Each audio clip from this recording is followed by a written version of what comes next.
Mga kababayan, sa darating po na Mayo 12, ating bumiboto, Ronald Umali.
Ngako ng mga bagay na hindi ko kayang tuparin.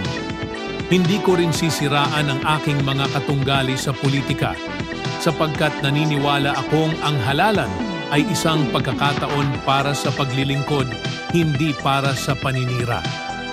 Ang akin pong hiling ay ang inyong tiwala at suporta sa pamamagitan ng inyong boto.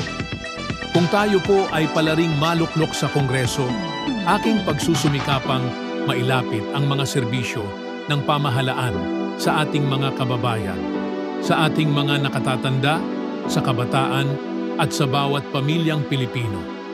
Tututukan natin ang mga programang pangkabuhayan, edukasyon, kalusugan at iba pang serbisyong nararapat lamang matanggap ng mamamayan.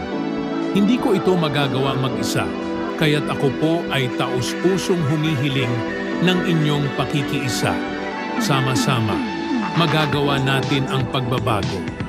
Maraming salamat po at naway samahan ninyo ako sa ating laban para sa mas maayos na kinabukasan ng ating distrito.